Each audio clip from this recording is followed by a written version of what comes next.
What is going on, my YouTube friends? I'll only give you a guess what I'm in today. Oh, yeah, baby. Yeah, buddy. Man, I love this car. Old 1970 Ford Mach 1. I've had this car for a long, long time. So we'll talk about it more when I get it to the house. I know some of you have seen this before. Yeah, buddy. I just figured I'd show this before I get to the house. Nice ride. Woo-wee. Anytime I get this car, it puts a smile on my face.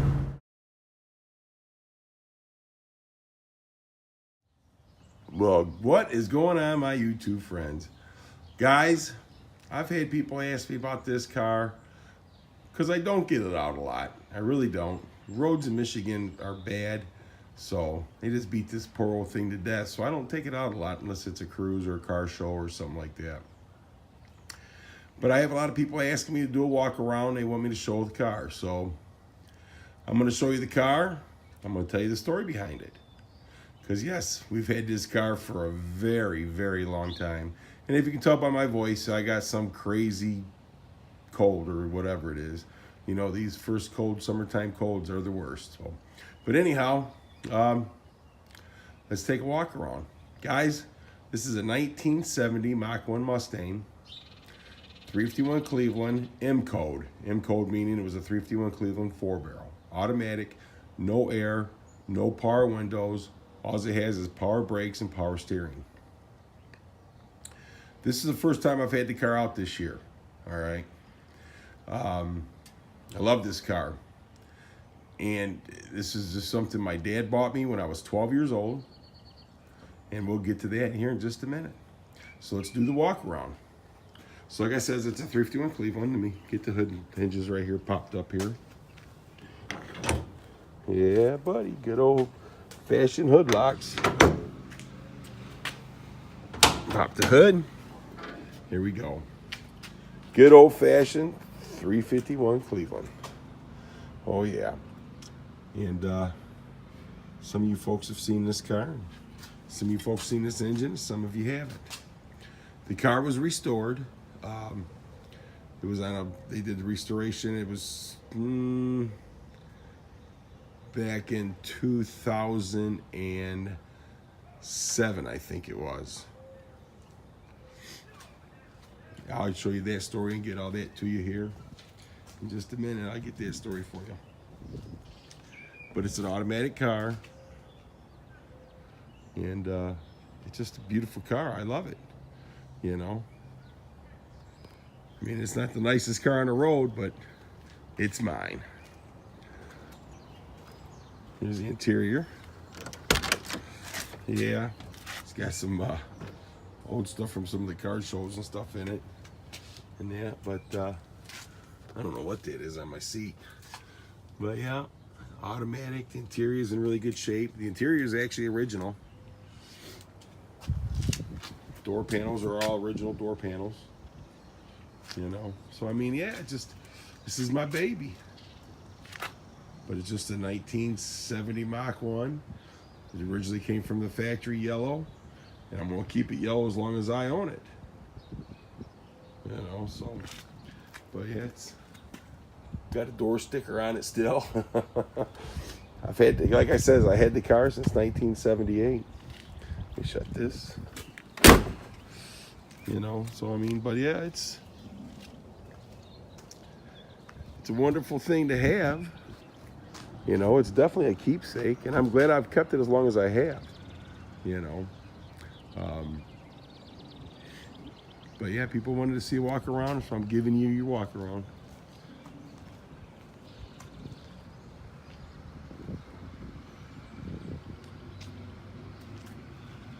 Just something you gotta love, and I love Mustangs, and this is the reason why I love Mustangs. So, okay, let me get over here and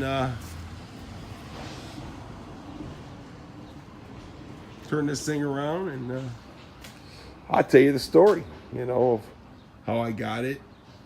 I've kept it through the years, and you know, there's a long story to this car. The 26th of this month, we've owned this car for 41 years. You know, my dad paid $500 for it. Phew, when you like to find something like this for $500 today, running and driving. And that right there is a story in itself too. All right, I'll get right back with you. Let me get this turned around. All righty. So anyhow, my dad bought me this car when I was 12 years old. Okay. The person that he bought the car from had the car picked up because he was drag racing. So the police impounded the car. I don't know what the laws were back then, but this is back in '78. He was the original owner of the car. The guy worked at Ford's, and apparently he followed this thing down the line. So, you know, people say it had special transmission in it, which to me was just an FMX, and I switched it out and put a C6 in it. I wish I had the FMX today, but I don't. Young and dumb, got rid of it. The reason why my dad bought me the car with me being so young was because he was getting ready to go in for some kind of a surgery. I'm not sure exactly what it was. I just remembered that when he got out of the hospital, I used to have to tie his shoes because he couldn't bend over. And like I said, I was 12 years old. That year, in October, I would have turned 13, but this was May when he bought the car. It's May now. So the 26th of May, 1978 is when he bought it for me. I got the receipt, you know, where he bought it off the person. But he wanted to make sure that I had my first car. My oldest brother had a 70 Mach 1. Of course, his was a 428 Cobra Jet 4-speed car. Yeah, no, I didn't have a 4-speed. This is automatic. I wish it was a 4-speed, though. Some of the 4-speeds came with a shaker hood, so that would be really cool. But I keep the car original because this is something my dad gave me. So I had the car. He pretty much, you know, held it over my head and told me, when you show me a diploma, you can have the car. When you show me a diploma, he wouldn't let me drive to school. Matter of fact, the car was stored up in the Upper Peninsula at my uncle's. Yeah, he wanted to make sure I wasn't going to be driving it, because I probably would have. But he says, as long as you show me a high school diploma, you can have that car. Well, I didn't give him the diploma right away because I got in trouble in school and I got kicked out. And the story of that is because we was like 2 weeks until we was getting ready to graduate school, and we had a class for special ed, handicapped kids. And this little girl used to get out of this class and she would run.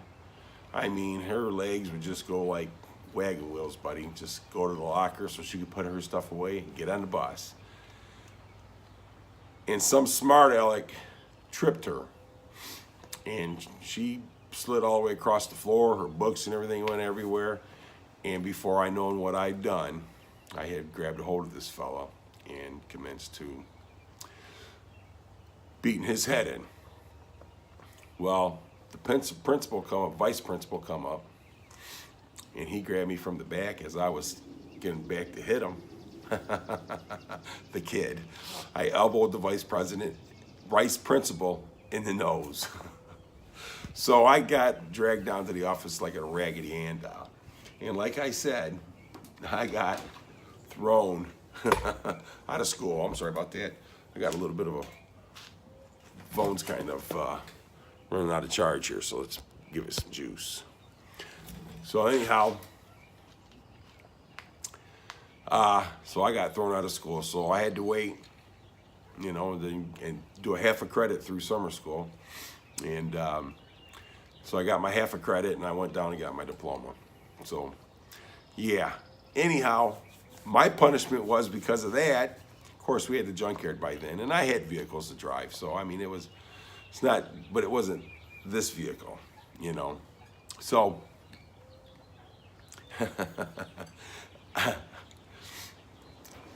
I had to wait 2 years. So in 1985, I graduated in '83. In 1985, I finally got to go up north and get the car. And my uncle had painted it for me, made it real nice, you know. So I got the car in 1985 and was able to drive it. And boy, we seen a lot of good times after that. I'll tell you that right now. We used to go out all the time and go out to Telegraph, and that was the main cruising area at the time, and do some little street racing from light to light. So yeah, we had a lot of fun, you know. So I mean, this is a really long story, so you know, have patience with me. I'll get to the end here soon. And I'm not going to do it in two parts, but I'm going to do it in one, so that way I can get it through the whole story in one time. So I hope I got you guys' attention. So I had a lot of good times in the car, you know. And so about 88, I got into a race with a guy and blew the motor up in it. Cracked the cylinder wall, busted a rod. Oh man, it was horrible. It was a horrible thing. So I took it down and I was gonna put another motor in it. And when I crawled underneath the car, I found a hole in the floorboard. So I said, I'm just gonna replace the whole floorboard. So I took it down to a guy and he welded in a new floorboard for me and he cobbled it up. He did a horrible job. So the car sat. So we'll go all the way to 2003. I got pretty sick. They called my parents down in Kentucky and they told my parents, if you want to see him, you might as well come up here because we don't think he's going to make it to the end of the week. And so they come up and everything like that. And my mom stayed at the hospital. She wouldn't leave my side. My wife stayed there. It was I guess it was sad. I was out. I was in a coma for the whole month of February in 2003. And thank God for my job. You know, they took good care of me and made sure that, you know, my wife had things that she needed and everything. But I woke up and I had my glasses on and, you know, and a lot of times if you see this down here in my throat, I had a trach, you know, but I woke up and the nurse come in there and she goes, "You are my miracle." I was reading a Hot Rod magazine, had my glasses on. Yeah. So she was, my nurse was all excited. So I was on the mend to come back. And they had offered me a disability. And I told them, no, I'm too young for disability. I'm going back to work. Lady says, with your heart condition or think that you're not going back to work. I says, I'm going back to work. And my dad was in the room. And I asked my dad, I says, do I have to do this? He goes, son, you do whatever you think's right. So guess what? I went back to work. 11 months later, I was back to work. So in 2005, June of 2005, I was over at the junkyard and I was cutting out an engine and it was hot and I got really heat exhausted and everything like that. And I had went home that evening and I walked in and I told my wife, I says, I don't feel very well, you know. And so she goes, well, let's go to the hospital. And so I said, okay. So I ended up in there with congestive heart failure. So my heart was pumping fluid in my lungs and I felt pretty bad. And just before that, I had a guy offer to buy the Mach 1 from me. And I couldn't sell it. It's mine, you know. But I told the guy, I says I could use the money. And I went in and told him, I says, but I always promised my oldest brother that if I ever sell the car, get rid of the car, he had first dibs. So if he don't want it, I'll sell you the car. Well, thank the Lord, he wanted it. So he come up, picked it up while I was in the hospital. He gave me some money and gave me a 66 Ford pickup short box bed. Nice truck. I ended up selling it at the auction. I needed the money. So I wish I would have kept that. It was a 390 and everything. It was a nice truck. My son really wanted it, but I needed the money. So anyhow, let's jump up again. He had the car restored. You know, I gave him all the parts and everything because I was getting ready to start working on the car again. Matter of fact, we had just put the rear end back in the car and the front rotors and everything on it. We just put all that back on the car. And I was going to get it ready and take it to another buddy of mine and have him fix the floor in it where the other guy cobbed it up, you know. So he come up, paid me some money, give me this old Ford pickup, and he took the car back to Tennessee. So if you see some of my pictures or whatever, and the place says Tennessee, it's because my brother had the car. That was 2005. He had the car restored in 2007. He didn't have the car back long. So 2013, he calls me up and says, hey, I'm getting ready to sell this Mach 1. If you want it back, this is what I paid for, getting the restoration and everything done. He goes, just give my money back. I says, okay, I'll buy it back. I'll take it. I said, but give me a couple months so I get the money together, you know. I had, you know, some 401k and Roth or whatever I could get the money out of. But, you know, you got to go through, you know, leaps and bounds to get the money at the time. And so I got the money together, and he brought the car from Tennessee, brought it back up to me. And been a love affair ever since. I'm still smiling. So my brother had the car restored and everything, and I ended up buying it back. I paid him some good money for it because he paid some good money to get it restored. And it's not that the car is perfect, and I'm glad it's not perfect, because if it was perfect, I would never take it out. But it's a driver. It's a good driver. It's a pretty car, you know. I'm going to keep it. And I've been offered some good money for this car, a lot more than I gave my brother back for the car. And I just can't seem to let it go. But this is the story of the car. And I apologize that this is a long video, but it's 41 years worth of stories. You know what I mean? My dad bought me the car. He's 88 years old. I'm blessed to still have my dad and the car. My uncle painted the car for me to begin with, and I've lost my uncle. He was my favorite uncle. I used to go visit him all the time. He's the reason why I got the property up north, you know. Now he's not there no more. I don't know what I'm going to do with the property. I might sell it. I don't know. We'll see. I got 9 years until I retire, and then, you know, if everything's going well and the health is good, then maybe I'll put something on the property up there. If not, then maybe I'll sell it. I don't know what's going to happen with it. But this is my baby, you know. God, my wife, and the Mustang. Then the kids. I'm rotten, ain't I?